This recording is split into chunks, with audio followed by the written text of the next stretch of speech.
Hello, I am Fiona Sitkin, a host of the talk show The Bridge for Women Worldwide. And today I am hosting the 20th episode of The Bridge. It's going to be interesting. The topic of today's show is how to be a success from Mexico to the US. It is part of our series, Women Worldwide on the Rise.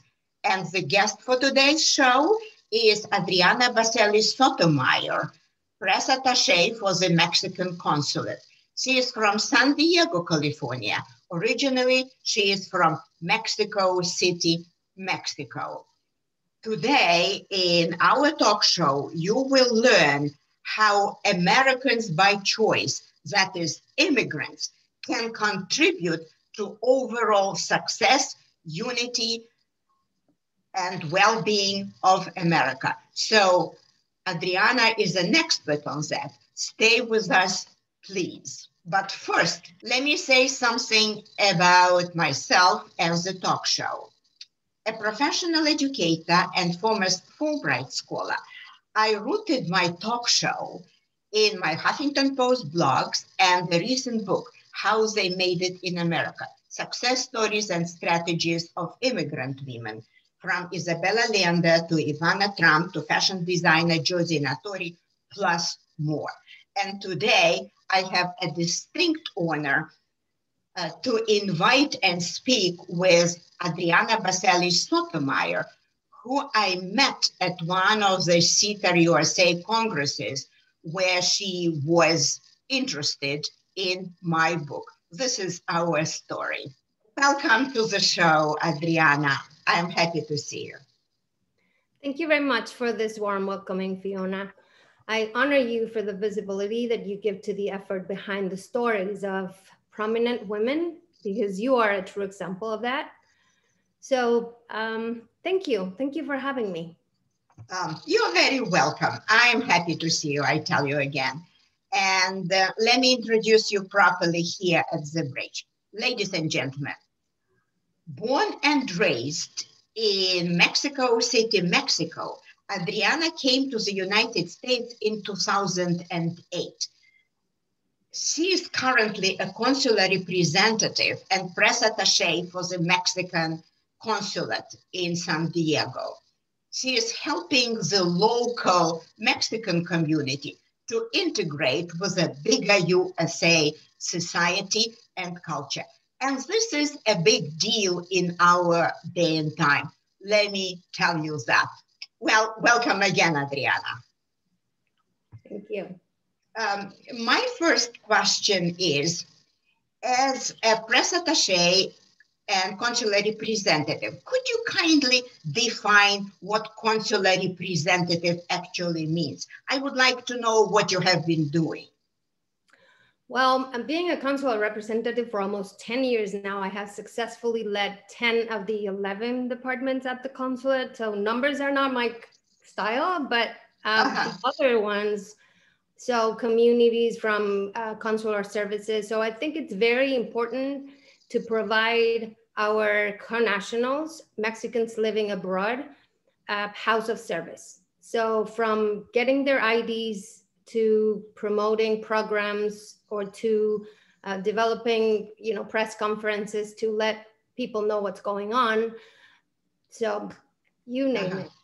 You name it. Yeah. Okay. Many duties. All right. Now, could you please explain what does being of service mean to you? And do you like this to be a part of the job? Of course. I mean, I love that question, Fiona, because it really gives me the opportunity to make a distinction. We are human beings, not human doings. And often we forget that, right? So for me, being of service is regardless of the responsibility that I'm on or the label that I have, even if it's press attaché or cultural attaché, which I also did cultural work. As a representative of gender and equality, if there's a person in need, it doesn't matter what they need. It could be an ID for a mom to go see his son to jail, or it could be a press representative that has a request for information despite of the time of day. So it's being of service, it's having your own individuality at the service of anyone. Yeah, thank you. It's very interesting how you put it. I love that. Yeah, thank you again. And what was, like, an example, the most interesting or one of the interesting events that you have been organizing at the consulate lately? Well, my heart goes in every event, although I have my favorites. The Grito of Independence, it's the greatest privilege of a representative of Mexico, is to participate in the celebration of our Grito. And we have an example. Yeah, okay, let us look at this video.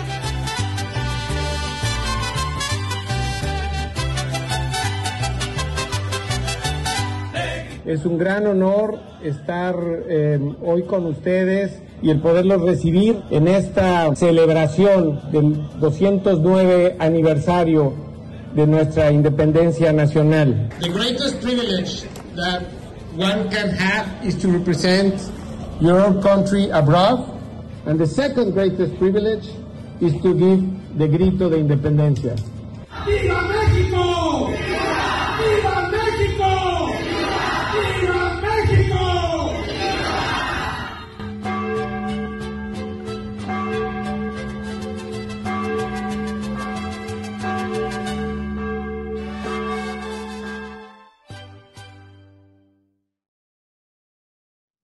Okay, now my question is, you, of course, made a big contribution to the Mexican embassy, and I appreciate that because it all goes to the overall success of America and unity of our people, which is very, very important, especially today.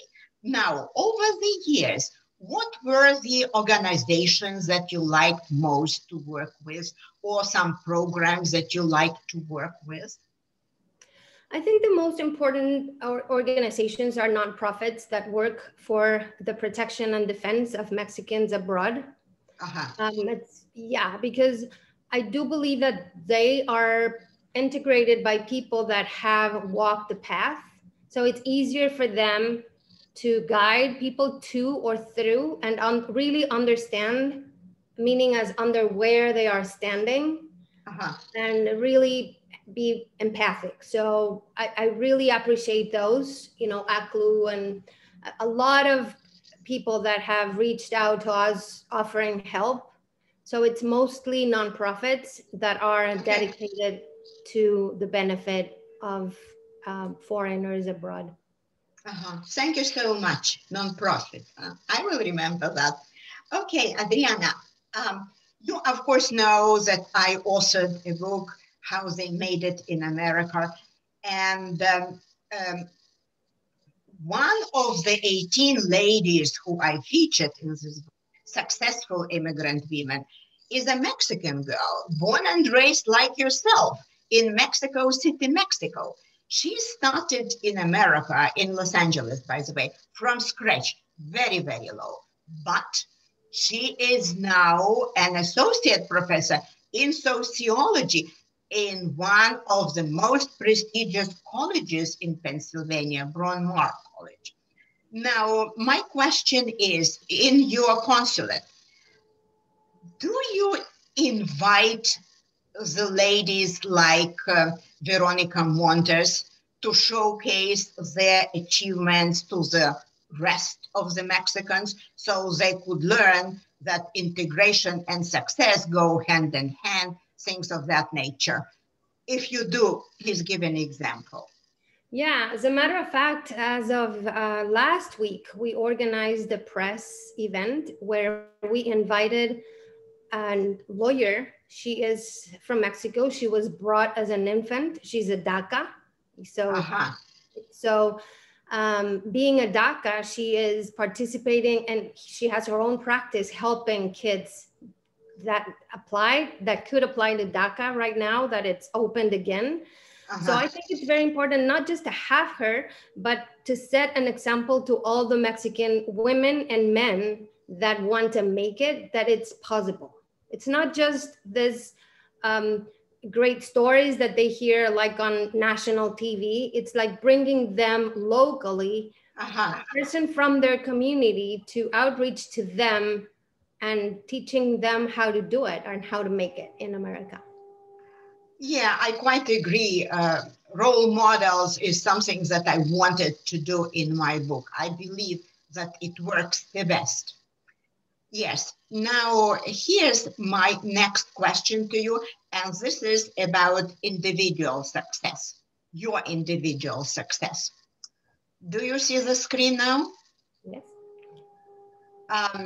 What do you understand as success in the US? And does it relate to the quote from Lily Tomlin that you see here?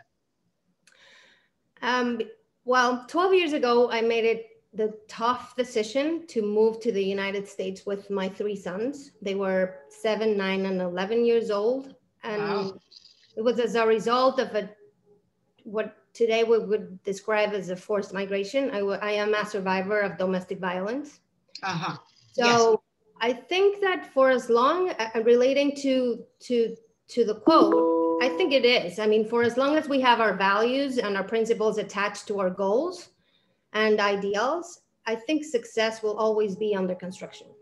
We will always have a path or a way to be better and to make it better. And really, there's no setback. When people really wish and don't lose their goals, yeah, there's always a way. Yeah, that's why, of course, the road to success in America is always under construction. It's always ups and downs, right? Yeah. All right. Now, I believe that you are a hands-on achiever here in America. And I do not think it is easy. I'm myself an immigrant, so I know for a fact it is hard. Now, this is why I wrote in my book this success values case studies.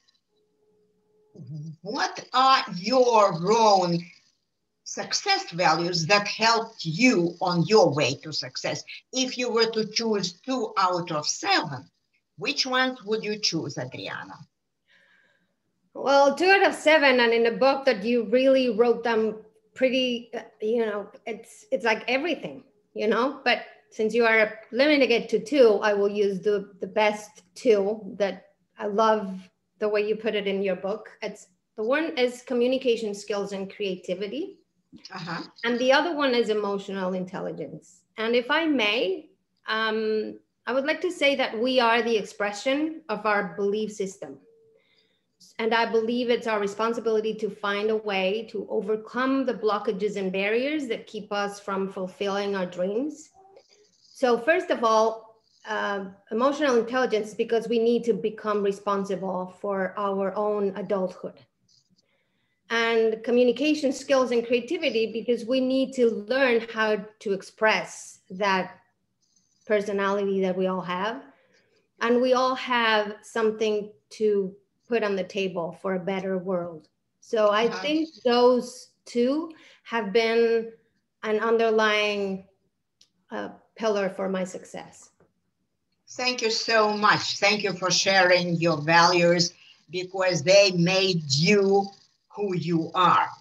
Yours is an amazing success story, Adriana, and I'm so grateful to you that you came here and shared your story, your values, and what you have been doing. I am very grateful to you, and I believe that your story is a learning lesson for me and for our viewers. Again, thank you so much. And now let us do the takeaways from our interview. I recommend to remember 3 takeaways. 1, Adriana Baselli Sotomayor is a successful Mexican-American PR professional. 2, bringing Mexican and US-American cultures contributes to the unity of our culture and to better Mexican-American relations. And 3, please order the book, How They Made It in America, to learn more about success in the US. And finally, I suggest let's connect. First of all, thank you so much for watching The Bridge for Women Worldwide. You can connect with me and ask any questions via YouTube and via my personal email, fiona.sitkin@gmail.com. You may write to me, and if you wish, I can send you a book for free if you pay shipping and handling, of course. And of course, we can also connect via my book website, fionasitkin.com. All right. I hope to see you again at our channel, The Bridge for Women Worldwide. Let me now say thank you so much for watching The Bridge for Women Worldwide. And Adriana and myself wish you all the best in the new year. Stay healthy and happy. That's the most important thing. And we will overcome everything, believe me. Thank you so much, Fiona.